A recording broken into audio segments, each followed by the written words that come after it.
Hi, I just want to do a quick walkthrough of the course.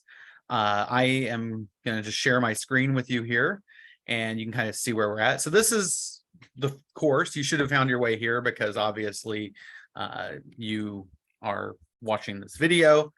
You'll notice before you get to this, there's the announcements. Announcements are where I will send out an announcement at least one a week, usually sometimes twice a week, just reminding you what's coming up, maybe making a few pointers, things like that. Those are just there kind of to keep you cognizant of what we're covering and keep you moving along at a good pace, and make sure you don't forget. Use those, all the ones I've sent will archive here so you can look back through those, as well as they should come to your email. You'll find the syllabus under the syllabus link. The syllabus is also available just below this video, but you can print that out. I would highly encourage you to print the syllabus and keep a copy. It's a good thing to have on hand. If you ever have a problem, it also has my email and phone number and things like that on it. And then below here under this syllabus tab here, you'll find all the assignments by date. You also should be able to, if there's a calendar, where's the calendar? Well, I believe there's a calendar function here. And oh, there it is. It's over all the way to the left here. If you click on calendar, also the deadlines that are programmed in for this course, as well as all your courses, will show up in the calendar, and you can see what's due each day. And so, you can come up here and it'll have everything. Now I have more than one course, so these are assignments for other courses, but you get the idea there. So with that said, got to go back to the course real quick and just do this. Sorry.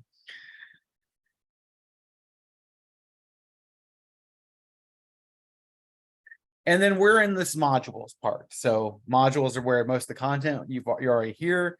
You're under this video here, under start video. You're going to find like a course overview. The syllabus here doesn't have the calendar attached to it, but it just has, and then below that, you'll have a little bit of information about me. You'll have the course schedule. This has the learning outcome for each module. These will be at the top of each module. And they'll have a checklist for what you have to do each day and each week. So week 2, it tells you this is what we're going to learn, or module 2, this is what we're going to learn. It ends on February 6th, and you're going to have 3 goals. Each is a week long. Each is a Monday, with the exception of, actually, I'm not sure why that says Tuesday. That should say Monday. Anyway, but anyway, all of them will be due on a Monday. Trying to make sure I have the right date. 23rd. Yep. So I think it's because I copied this from the fall and it was a different date. But anyway, it should have all the dates of when things are due, and it should say, what is under each one. I would highly recommend you print this out. It'll give you all of the modules for the whole semester. And then each week, when you come to like say, okay, it's April 3rd is the deadline, as you do them, you can just cross them off physically, and then you've done them. That's kind of my recommendation for how I would approach it, and then it kind of helps you keep track of what you're doing. It's nice to have a paper copy, but if you don't want to, you don't have to. That's what I would encourage you to do. Next is this MindTap. I have a video here about how you access MindTap, but if you click the link, so right here is the video on how to access MindTap, and that's a little bit older, but you can watch that. It should be the same. But then if you click on the link right below that, so got to go back now. If you click on this link that says Logic Spring 2023, it'll take you into MindTap. And every time, once you link your course, this is how you access MindTap. Once you click that link, and then you should get a code from the bookstore that gives you access to the course. You can also buy it directly from Cengage, MindTap, or you can buy it from other places as well. But the bookstore is the most, reliable, guaranteed way to do it. You can also, like I said, buy it. If you have more than one course from Cengage, you can actually buy a all access code. So if you might want to think about that, if you have another course using Cengage's MindTap, that you might want to see if you can buy just a license for all their products for just the semester, and that's one of their options. So you come in here, and once you've done that, every time you click a link in the course, you will automatically go to your MindTap section that's yours specifically. So our first assignment that is going to use MindTap is going to be in module 2. So when you click to do a reading, you click there, and it's going to take you, after you click the second time there to go to it, it'll take you directly into the MindTap, to the book and where you need to be. Now, I'll make a note here that I usually give extra credit to people if they find errors in the class. And so, if you ever find something that's wrong, and you email me and tell me, hey, this was wrong, then I will give you a point of extra credit for letting me know. With that said, one of the things that sometimes happens is, for some reason, sometimes these links, when you click them, they get reset and they don't go to where they're supposed to go. And I have to reset those links. And it doesn't happen all the time, and it should only happen once I've checked them, I think, for the first couple of sections. But if they don't go right to the 1.1 reading, let me know, or the chapter title page or whatever, let me know, and I'll give you extra credit for that, as well as if you find any other errors in the class. So please do that. But I also should note, and I'll send a message about this, but I also restructured the course recently, and sometimes what happens is, for example, here I renamed, I made this goal 1 was originally goal 4 of module 3, and if you look in the video name, it says goal 3 module 3 mod 3 goal 3. Now I probably mentioned in the video that now that's something that I'll hopefully clean up as the semester goes along. I'll remake those videos and retitle them, but I might not. And if you see that kind of error, that's probably just not anything that's going to be anything other than maybe some naming conventions that have changed as I restructured the course. You can let me know, but that's probably a case where that's happened. But the other side of the coin is sometimes I will still say goal 3, or it'll still have some of the information wrong down here, because I had to clean all that up on a lot of different places, and it's easy for me to miss in kind of the rush. So with that said, those are things you might want to look for. But every time you click a link from once you register, it will take you directly into the MindTap for our course, and you won't have to log in or anything there. Now, we won't use MindTap for the first module, but we will for the second module. So you'll want to make sure to get that registered as soon as possible. There's 2 things to keep in mind. The first module is only a week.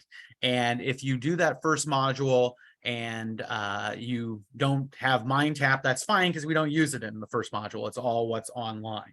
After that, you will need it. And if you don't have your book and you want to go ahead and get started, that's fine.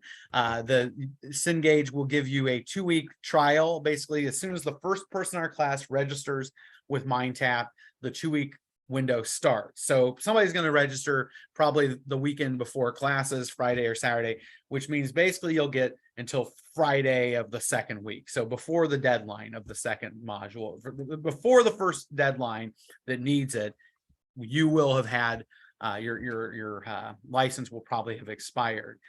So you will want to get it by the end of week 2, but you don't have to get it until then. You can start until, if you need an extra week to get your book or get the code, that should be not fine. All right. There's how to be successful. I give some tips on that. I highly recommend you look at that. And then below that, next is tutoring information. Now this semester, I have a couple of tutors that I actually had take my class so that they could be tutors. And one of them is actually going to be an embedded tutor in my face-to-face class. They work for the Center for Academic Success. If you click on the link here, you can go to the Center for Academic Success. And if you look over here, it says peer tutoring, and you click peer tutoring, and it'll have a phone number, a place to email. It'll have hours, like here it says how to do all that. Just reach out to them, send them an email and say, hey, I want to work with a peer tutor and so, and they can set you up with that. I don't know if they have them listed here. They used to list them, but they don't apparently now. But they're available. Basically, it says 8 a.m. to 6 p.m. and it's based on availability of the tutors and the ones that can do logic. But sometimes what happens with logic is you work through problems and you just get to a point where you're like, what am I missing here? I'm doing something wrong. And if somebody's sitting there next to you who knows how to do it, they can say, no, you missed this. And quickly you realize you've been missing that every time and you're able to do it, right?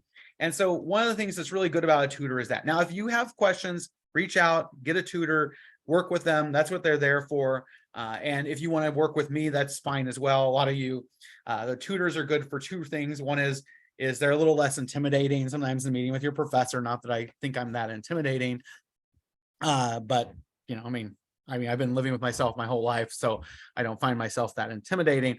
But then the other thing is they also may have more availability. You may also just like the way they approach it versus how I approach it. So just a little bit different perspective, a little bit different explanation.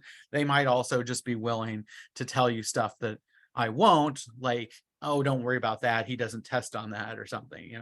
I don't know. I mean, who knows what they'll do. So, there's computer requirements, expected requirements. All these are kind of just perfunctory things to finish out the module. Now, when you get done with a module, if you click the module up here at the top, this little gray bar, it'll shrink it. I recommend you shrink them when you're done. That way, when you come back next time you click it, it'll bring you right back in, but it'll shrink them up. It'll take a second, but they'll shrink back up. However you set those last time is how it'll go. So if you finish module 1, it's still going to be up there, but if you just shrink it up, it won't be expanded. You won't have to scroll through this long list of stuff to find what you need to find. So that's just a little hack or tip to help you if you need it. And then once you get into it, you're going to have each lesson. You'll have in every module, you'll have a discussion board. First one's introductory, then you'll have a module exam. I will give you instructions on how long. All of them will be worth 50 points and all of them will be timed. The timing is to keep you from looking up every answer or not studying beforehand. But I do allow you to, if you need to look stuff up, like on the module exam 1, if you need to look something up, that's fine. But I don't want you to come in unprepared. All right. I don't know that there's anything else. There's discussions. There's your grade book. That should show you where your grade is. These should all be in here. Let me see student view, what you will see, just so we see. People will probably give you a list of your classmates.